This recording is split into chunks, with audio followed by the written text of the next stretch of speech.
আপনি কি সাফল্যের পথ খুঁজছেন? আপনি কি জানতে চান কিভাবে লক্ষ লক্ষ মানুষ তাদের জীবনে সাফল্য অর্জন করেছে? আজ আমরা আপনাকে দেখাবো ইসলামিক প্রবাদের মাধ্যমে সাফল্যের প্রকৃত অর্থ এবং সেই গভীর জ্ঞান যা আপনার জীবনকে সম্পূর্ণরূপে রূপান্তরিত করতে পারে। ইসলামিক ঐতিহ্য শুধুমাত্র একটি ধর্ম নয়, এটি একটি সম্পূর্ণ জীবনযাত্রার পদ্ধতি। এবং এই জীবনযাত্রার মূল ভিত্তি হল প্রজ্ঞা এবং অভিজ্ঞতা। আমাদের পূর্বপুরুষরা যে শিক্ষা এবং মূল্যবোধ রেখে গেছেন তা আজও ঠিক তেমনি প্রাসঙ্গিক এবং কার্যকর। প্রথম শিক্ষা, ধৈর্য হল সাফল্যের চাবিকাঠি। আল্লাহ ধৈর্যশীলদের সাথে আছেন। আপনি যখন কোনো লক্ষ্য নির্ধারণ করেন, তখন সেই লক্ষ্যে পৌঁছানোর জন্য আপনার প্রয়োজন হয় অসীম ধৈর্য। দেখুন, প্রতিটি বৃক্ষ একদিনে বিশাল হয় না। একটি ছোট বীজ থেকে শুরু করে সেটি বছরের পর বছর ধরে বৃদ্ধি পায়। তারপর একদিন সেটি একটি মহান বৃক্ষে পরিণত হয়। আপনার ব্যবসা, আপনার ক্যারিয়ার, আপনার পরিবার সবকিছুই ধৈর্যের মাধ্যমে গড়ে ওঠে। যারা দ্রুত ফলাফল প্রত্যাশা করে তারা প্রায় হতাশ হয়, কিন্তু যারা ধৈর্য ধরে এগিয়ে যায় তারাই চূড়ান্ত বিজয় অর্জন করে। আমাদের ইতিহাস দেখে আমরা জানি যে পয়গম্বর মুহাম্মদ সাল্লাল্লাহু আলাইহি ওয়াসাল্লাম ২৩ বছর ধরে মানুষের কাছে ইসলামের বার্তা পৌঁছে দিয়েছিলেন।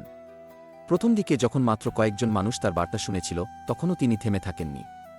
তিনি অবিচল ছিলেন, ধৈর্যশীল ছিলেন, এবং আজ তার অনুসরণ করে ২ বিলিয়নেরও বেশি মানুষ। দ্বিতীয় শিক্ষা, কঠোর পরিশ্রম অনিবার্য। কোনো কিছুই বিনামূল্যে নয়। আপনি যখন সাফল্যের স্বপ্ন দেখেন, আপনাকে বুঝতে হবে যে সেই স্বপ্ন পূরণের জন্য আপনাকে কাজ করতে হবে। হ্যাঁ, দোয়া গুরুত্বপূর্ণ, কিন্তু দোয়ার সাথে আপনার নিজের প্রচেষ্টাও অপরিহার্য। একটি কৃষক যখন ক্ষেতে বীজ বপন করে, সে দোয়া করে আল্লাহর কাছে ভালো ফসল দেওয়ার জন্য। কিন্তু একই সাথে সে প্রতিদিন ক্ষেতের পরিচর্যা করে, জল দেয়, আগাছা পরিষ্কার করে। সে জানে যে শুধু দোয়া করলে চলবে না, দোয়ার সাথে কর্ম করা আবশ্যক। আপনার ক্যারিয়ারেও এটি সত্য। আপনি যদি একজন ভালো প্রোগ্রামার হতে চান, আপনাকে প্রতিদিন কোডিং শিখতে হবে। আপনি যদি একজন সফল ব্যবসায়ী হতে চান, আপনাকে বাজার সম্পর্কে জানতে হবে, গ্রাহকদের সাথে সম্পর্ক তৈরি করতে হবে, এবং নতুন নতুন কৌশল শিখতে হবে। ইসলামিক ঐতিহ্য, মহান পণ্ডিত এবং বিজ্ঞানীরা প্রতিদিন ঘণ্টার পর ঘণ্টা অধ্যয়ন করেছেন। তারা কখনো থেমে থাকেননি। এই অক্লান্ত পরিশ্রমই তাদের মহান করে তুলেছে। তৃতীয় শিক্ষা, সততা এবং নৈতিকতা সর্বোচ্চ সম্পদ। সততা সর্বোত্তম নীতি। একজন ব্যক্তি সারা জীবন অর্থ সংগ্রহ করতে পারে, কিন্তু যদি তার সততা না থাকে, তবে সে কখনো প্রকৃত সাফল্যী হবে না। কিন্তু কেন? কারণ মানুষ তাকে বিশ্বাস করবে না। এবং বিশ্বাস ছাড়া কোনো সম্পর্ক, কোনো ব্যবসা, কোনো সমাজ দীর্ঘস্থায়ী হতে পারে না। ইতিহাস থেকে দেখা যায় যে পয়গম্বর মুহাম্মদ সাল্লাল্লাহু আলাইহি ওয়াসাল্লাম তার বাণিজ্যের জীবনে ও পরিচিত ছিলেন আলামিন হিসেবে, অর্থাৎ বিশ্বস্ত।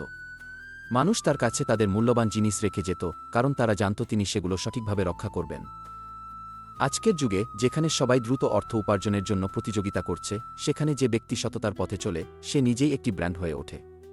মানুষ তার সাথে কাজ করতে চায়, ব্যবসা করতে চায়, এবং সম্পর্ক রাখতে চায়। চতুর্থ শিক্ষা, অন্যদের সেবা করাই সাফল্যের মূল। সর্বোত্তম মানুষ হল যারা মানুষকে সেবা করে। এটি একটি গভীর সত্য যা অনেকেই বুঝতে পারে না। আপনি যখন অন্যদের সেবা করেন, যখন অন্যদের সমস্যার সমাধান করেন, আপনি নিজেই অপরিহার্য হয়ে ওঠেন। এবং একজন অপরিহার্য ব্যক্তির সবসময়ই চাহিদা থাকে, সবসময়ই মূল্যবান হয়, সবসময়ই সম্মানিত হয়। দেখুন, যারা বড় বড় কোম্পানি পরিচালনা করেন, তারা কখনো শুধু নিজের কথা ভাবেন না। তারা ভাবেন তাদের কর্মচারীরা কি চায়, গ্রাহকদের কি প্রয়োজন, সমাজ কিভাবে উন্নত হতে পারে। এই চিন্তাভাবনাই তাদের প্রকৃত নেতা করে তোলে। ইসলামিক সভ্যতা যখন সর্বোচ্চ শিখরে ছিল, তখন পড়ুয়া এবং বিজ্ঞানীরা শুধু নিজেদের জন্য জ্ঞান সংগ্রহ করতেন না, তারা সেই জ্ঞান সবার সাথে ভাগ করে নিতেন। তারা হাসপাতাল তৈরি করেছিলেন, লাইব্রেরি তৈরি করেছিলেন, স্কুল তৈরি করেছিলেন। এই কারণেই তাদের সভ্যতা বিশ্বব্যাপী প্রশংসিত হয়েছিল। পঞ্চম শিক্ষা, নিজের উপর আস্থা রাখুন। তোমার ভিতরে লুকানো আছে অসীম শক্তি। অনেক মানুষ তাদের নিজের স্বপ্ন পূরণ করতে পারে না, তার কারণ শুধু তারা নিজেদের উপর আস্থা রাখে না। তারা ভাবে, আমি পারব না, আমি যথেষ্ট ভালো নই, অন্যরা আমার চেয়ে ভালো। এই নেতিবাচক চিন্তাভাবনা তাদের পঙ্গু করে ফেলে। কিন্তু আল্লাহ প্রতিটি মানুষের মধ্যে অনন্য প্রতিভা এবং ক্ষমতা রেখেছেন। আপনি যা পারেন, অন্য কেউ সেভাবে পারে না। আপনার দৃষ্টিভঙ্গি অনন্য, আপনার চিন্তাভাবনা অনন্য, আপনার সৃজনশীলতা অনন্য। আত্মবিশ্বাস মানে অহংকার নয়। আত্মবিশ্বাস মানে নিজের ক্ষমতা সম্পর্কে সচেতন থাকা, নিজের প্রতিভা চেনা এবং সেই প্রতিভার সঠিক ব্যবহার করা। ইতিহাসের প্রতিটি মহান ব্যক্তিই নিজের উপর আস্থা রেখেছিলেন। তারা জানতেন তাদের মিশন কী এবং সেই মিশন পূরণ করতে তারা প্রস্তুত ছিলেন। ষষ্ঠ শিক্ষা, পরিবর্তনকে আলিঙ্গন করুন। যারা পরিবর্তনকে আলিঙ্গন করে তারাই সময়ের সাথে এগিয়ে থাকে। বিশ্ব প্রতিদিন পরিবর্তিত হচ্ছে, প্রযুক্তি বিকশিত হচ্ছে, মানুষের চাহিদা পরিবর্তিত হচ্ছে। এমন পরিস্থিতিতে যারা পুরনো পদ্ধতিতে আটকে থাকে তারা পিছিয়ে পড়ে। সাফল্যের জন্য আপনাকে শিখতে হবে নতুন জিনিস, আপনাকে নমনীয় হতে হবে, আপনাকে আপনার ভুল স্বীকার করতে হবে এবং সেই ভুল থেকে শিখতে হবে। একটি গাছ যা বাতাসের সাথে নড়ে সেটি দীর্ঘস্থায়ী হয়, কিন্তু একটি গাছ যা অনড় থাকে তার শাখা ভেঙে পড়ার সম্ভাবনা থাকে। মানুষও তাই। নমনীয়তা এবং পরিবর্তনশীলতাই জীবনের দীর্ঘায়ু বৃদ্ধি করে। সপ্তম শিক্ষা, আপনার লক্ষ্য স্পষ্ট হওয়া আবশ্যক। যার লক্ষ্য নেই সে সকল পথে হারিয়ে যায়। একজন নাবিক যখন সমুদ্রে যায় তখন তার একটি নির্দিষ্ট গন্তব্য থাকে। যদি তার কোনো গন্তব্য না থাকে তবে সে যে কোনো বাতাসে ঘুরবে এবং কখনও তার নিজ গন্তব্যে পৌঁছাতে পারবে না। আপনার জীবনও একই। আপনি যদি না জানেন আপনি কি চান তবে আপনি কখনও তা পাবেন না। তাই প্রথমে আপনাকে স্পষ্ট করতে হবে আপনার লক্ষ্য কী, আপনি কি করতে চান, আপনি কোথায় পৌঁছাতে চান, আপনার স্বপ্ন কী। একবার আপনি সেই লক্ষ্য স্পষ্ট করলে সবকিছু পরিবর্তন হয়ে যায়। আপনার সিদ্ধান্ত স্পষ্ট হয়, আপনার প্রচেষ্টা লক্ষ্যভিত্তিক হয়, আপনার প্রতিটি পদক্ষেপ সঠিক দিকে এগিয়ে যায়। অষ্টম শিক্ষা, মানুষের সাথে ভালো সম্পর্ক বজায় রাখুন। একটি নেটওয়ার্ক আধুনিক প্রজ্ঞা যা ইসলামিক মূল্যবোধেও প্রতিফলিত হয়। আপনি যত বেশি ভালো মানুষের সাথে সম্পর্ক রাখবেন আপনার সম্ভাবনা তত বেশি বৃদ্ধি পাবে। কারণ ভালো মানুষেরা ভালো সুযোগ নিয়ে আসে, ভালো পরামর্শ দেয়, ভালো অনুপ্রেরণা প্রদান করে। ইসলামিক শিক্ষায় বলা হয়েছে মানুষ তার বন্ধুর সাথে আছে, অর্থাৎ আপনি যাদের সাথে সময় কাটাবেন আপনি তাদের মতো হয়ে উঠবেন। তাই আপনার চারপাশে সঠিক মানুষদের রাখা অত্যন্ত গুরুত্বপূর্ণ। এটি শুধু ব্যবসায়িক নেটওয়ার্কিং নয়, এটি সত্যিকারের সম্পর্ক তৈরি করার বিষয়ে। আপনি যখন মানুষের সেবা করেন, যখন তাদের কথা শুনেন, যখন তাদের মূল্য দেন, তারাও আপনাকে মূল্য দেয়। এবং এই মূল্যবান সম্পর্কগুলি আপনার সবচেয়ে বড় সম্পদ। নবম শিক্ষা, ব্যর্থতাকে শেখার সুযোগ হিসেবে দেখুন। ব্যর্থতা সাফল্যের চাবিকাঠি, ইসলামিক এবং সর্বজনীন সত্য।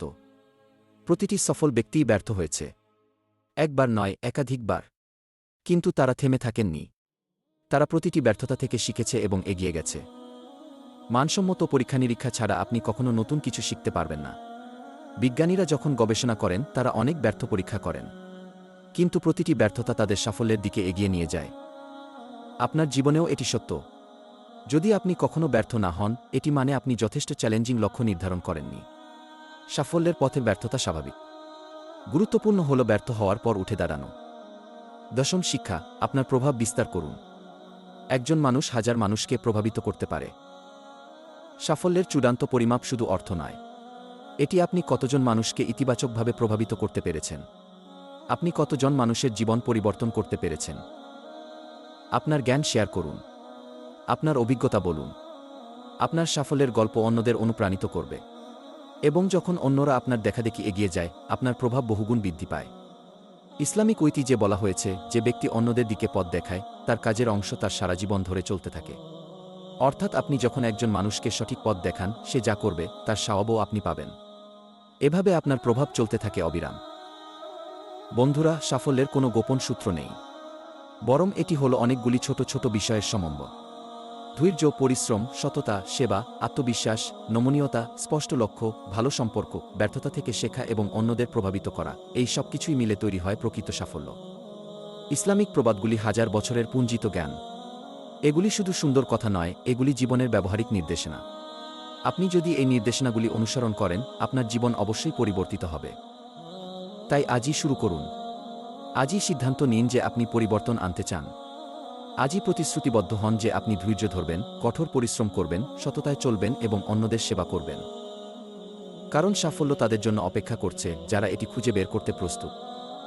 আপনার যাত্রা শুরু হোক আজ থেকেই। আপনার সাফল্যের গল্প লেখা হোক কাল থেকেই।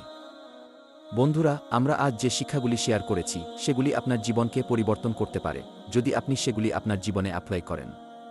তাই আমার অনুরোধ, এই ভিডিওটি লাইক করুন এবং সবাইকে শেয়ার করুন।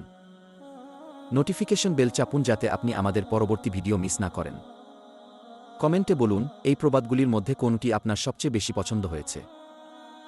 এবং হ্যাঁ, আমাদের চ্যানেলে নতুন সাবস্ক্রাইবার হয়ে যোগ দিন, কারণ আগামী সপ্তাহে আমরা নিয়ে আসছি আরও গভীর এবং আরও শক্তিশালী কন্টেন্ট। আপনার সাফল্যের যাত্রা শুরু হোক আজ থেকেই। জাযাকাল্লাহু খাইর।